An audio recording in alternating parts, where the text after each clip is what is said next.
mkoani Kigoma. Mheshimiwa Said Juma Nkumba, unaviangalia vipi vipaumbele katika bajeti yetu? Uone kwamba ni vingi sana, labda tungechukua vichache tukavifanyia kazi kwanza baadaye tukachukua na vingine katika bajeti? Hili nalo ni jambo ambalo sisi wabunge tumeendelea sana kuishauri serikali. Huwezi kuwa na mambo mengi sana kutokana na mapato ulio nayo kama unaendelea kushughulikia matatizo mengi ya msingi. Kwa mfano kwa mwaka huu wa fedha, budget hii inayokuja, tuna mambo mengi. Pengine tunaweza tukawa tuna kura ya maoni ya katiba, tunaweza tukawa na uchaguzi mkuu, lakini matatizo mengi ya msingi na mengine ya dharura kama haya yanayotokea Dar es Salaam sasa hivi ya mafuriko na nini, ni mambo ambayo kwa kweli lazima tuwe na tahadhari nayo sana. Kwa hiyo kimsingi kubaliane tu kimsingi kwamba ni lazima nchi yetu lazima ijitahidi kuwa na vipaumbele vichache. Hamwezi mkawa kwa mwaka mmoja mkawa na mambo mengi ambayo kwa kweli hamwezi mkayafikisha katika hatua iliyo. Kwa mfano mnaweza mkashughulikia kilimo, mkashughulikia miundombinu, mkashughulikia elimu. Ni mambo ambayo ukiyakusanya kwa muda wa mwaka mzima, ukiyafanyia kazi inaweza ikaonekana kuliko vipaumbele vingi ambavyo vinaweza vikasababisha hali hii iendelee kubaki kama ilivyo. Lakini mimi niseme tu kwamba katika swala hili la ubadilifu lazima serikali kwa kweli ichukue hatua kama ambavyo Mheshimiwa Mkosamali anavyosema. Na hii ni nchi kuendesha nchi si sawa na kuendesha gari. Hii nchi hao nao waongoza ni watu. Nenda mataifa yote, hata huko Rwanda nako usema mheshimiwa hapa na sisi umekwenda, moja kuna matatizo. Mathalan kama hatua gani labda? Hatua za kuhakikisha kwa mfano hawa watumishi wote wa halmashauri. Sisi kama wabunge tunahusika kwenye vikao vingi sana kule. Na baadhi ya watumishi sisi wenyewe tunatakiwa kuwachukulia hatua kwenye vikao vyetu. Kwa sababu mapendekezo mengine ya kuwachukulia hatua watumishi kwenye halmashauri yanatokana na vikao vya kwetu sisi wenyewe huko. Na wengine tunaweza tukawasimamisha, wengine wakafukuzwa kazi. Wako wachache tu ambao wanafukuzwa na kusimamishwa na mamlaka zinazohusika za ngazi ya juu.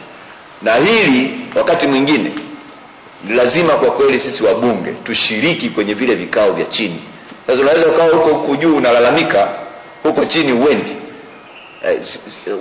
Huleti suluhu.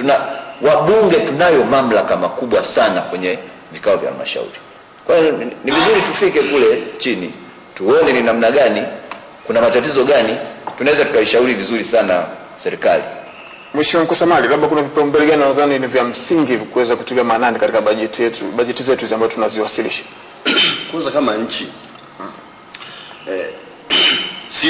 sisi upinzani tunaamini kwamba unaamua kwamba mwaka huu tunadili na barabara, na mawaziri wote wanaambiwa na wananchi na taasisi nyingine za serikali kwamba mwaka huu ni mwaka wa barabara. Mwaka kesho tunadili na afya. Mwaka kesho kutwa sisi hakuna mtoto anakaa chini. Hiyo ndio serikali. Nchi hii kwa jinsi ilivyo haijulikani, unavyoona hii budget, haijulikani kwa nini ujenge zahanati Sikonge na sio Kibondo. Haijulikani. Hivi Sikonge ziko 10, wananchi wako kadhaa, na ndio maana tunapeleka huko. Hivi tunapeleka darasa Sumbawanga kwa sababu hiyo shule ndio ina madarasa machache sana. Hakuna hicho kitu. Yani hii nchi inabidi ianze kupangwa upya sasa. Kwa sababu kwa jinsi tulivyo hivi, haya matatizo hayawezi kuisha. Utajikuta leo mpeleka darasa, huku si mpeleka kisima kimoja, huku si mpeleka miradi ni kama ile miradi, unasikia? Mfano ule mradi wa kutoa maji Mwanza, unapeleka Kahama. Hiyo ndio miradi. Unausimamia, mwaka kesho unatuambia sasa kwenye maji sasa natoa sio Kahama napeleka Tabora huku. Vitu ukisikiliza kweli unaona this is a serious business. Lakini kwa jinsi hivi tulivyo, hii kwa mfano hii ya watumishi, kwa ujuzi alikuja waziri wa utumishi kwenye kamati yetu, akatuambia kwa uelewa wake yeye na watu wake na maprofesa wake wamefanya research kwamba uadilifu, watumishi wa umma ni waadilifu kweli. Takwimu za uadilifu nchi hii zimepanda kutoka 9% mpaka 14% huko kwenye halmashauri. Watu wanafanya vizuri sana kuliko miaka ya nyuma. Mimi nikamwambia, wewe naomba profesa, mliofanya takwimu zote za rushwa wapi, NGOs zinaonyesha watu hawafanyi kazi, watu wanashinda na Facebook kwenye ofisini. Wewe unatuambia kuna uadilifu, miradi inakwenda huko, fedha hazifiki kwa wananchi. Wao utumishi wanakuambia watumishi sasa hivi kuna uadilifu ambao umepindukia. Ndio wanavyokuambia Selina Kombani na wenzake. Nikamwambia hii kitu waziri hivi au maprofesa wako na wewe, yani katika mnaona hata ni sawa kama uadilifu, watu wanaenda kazini saa 6 Dar es Salaam ile foleni, wengine wanafika saa 5 saa 7 wameondoka ili wawahi nini, lakini wanakuambia kuna uadilifu umepanda kwa watumishi. Hivi nchi hii na rushwa zote hizi, ufisadi kila mahali, unaweza kuja na takwimu kwamba uadilifu umeongezeka? Ndio kwa hata ukiwaambia kwamba tunatakiwa nchi zingine watu wanafanya kazi usiku na mchana masaa 24, mabenki nini, magari yanasafiri usiku na hayapati ajali. Sisi tumekaa tunadanganyana sio watu wanadanganywa na nani? Mbona vitu ni obvious, common sense.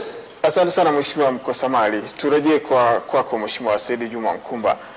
Tunalo sasa soko la Afrika Mashariki. Unadhani tunaweza tukalitumia vipi ili kuweza kuinua uchumi wa nchi yetu na maisha ya mwananchi kwa jumla? Sababu tunazo bandari, tunayo miundombinu mizuri. Kwanza tutazungumza kwenye sehemu mbili kubwa. Soko lolote linahitaji bidhaa. Kama unataka kuwa na bidhaa nzuri, unatakiwa una uzalishaji ulio mzuri. Soko letu la Afrika Mashariki lina sehemu kubwa mbili. Kuna bidhaa zile za kilimo ambazo tungeweza tukazitumia, kwa sababu wananchi wetu wengi sana wanashiriki katika hizo shughuli za kilimo, na mazao mengi ambayo yanazalishwa nchini kabla ya kuuzwa hata huko nje yangeweza yakauzwa hata hapa kwenye eneo letu la Afrika Mashariki, kwa sababu Tanzania tuna ardhi nzuri, na kama tungeweza tukatumia ardhi yetu hii kuzalisha mazao yetu ya biashara na hasa mazao ya chakula, tungeweza kabisa tukakidhi mahitaji yetu ya kuwa na soko hapa karibuni. Lakini kikubwa kingine ni kutumia maeneo yetu ya bandari ambayo nchi nyingi sasa za Afrika Mashariki hazina. Burundi, Rwanda na hata Uganda wanategemea sana maeneo yetu haya kwa ajili ya kuingiza bidhaa kutoka nje. Kwa hiyo jitihada ambazo zimeendelea kufanyika za kuhakikisha kwamba bandari yetu, bandari ya Dar es Salaam, lakini vile vile na bandari ya Mtwara na ufufuaji wa bandari ya Tanga, ni jambo ambalo linaweza likasaidia sana uchumi wa nchi yetu kukua, kwa sababu soko la nchi za Afrika Mashariki lipo wazi.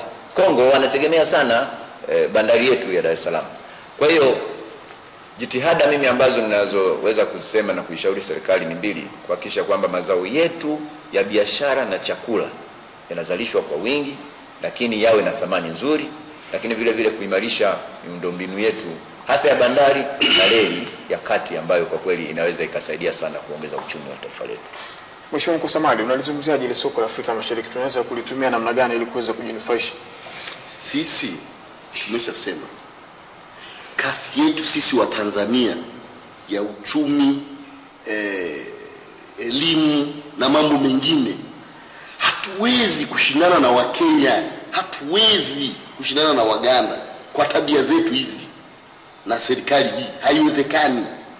Wewe ukisema kwa mfano unataka kwenda kwenye soko, watu kwa mfano wa practice, mimi nimesoma sheria, wa practice mawakili waende Kenya, waende Uganda, waende wapi, lazima ujiulize kwanza wa produce mawakili wangapi, kwa competence kiasi gani, kwa masomo gani, kwa vitu gani. Yani There is a lot of things. Ukisema hii elimu hii hawa tuambia juzi hawa watu wa big results now. Mimi wakati wanaanzisha kwanza niliwaambia hiki kitu kisianzishwe. Hizi bilioni 29 kajengeni hata barabara huko kilomita 29 kila mwaka. Huwezi kuanzisha kitu cha kufuatilia miradi ya maendeleo wakati hakuna pesa za kutekeleza hiyo miradi. Sasa matokeo yake wanakuambia elimu ndio imeongoza. Elimu unaposema kwenye ushindani huu wa Afrika Mashariki, hiyo elimu ndio kitu cha kwanza. Ili hao watu wetu wanaomaliza sasa hivi hizi watu waliokuwa na feli miaka ya 98 sio 2002 ndio wanaenda kulisiti sasa hivi mitihani wanafaulu. Mambo ya hesabu wameweka kuchagua hesabu. Mtu anabahatisha. Max ni ngapi za kwenda sekondari?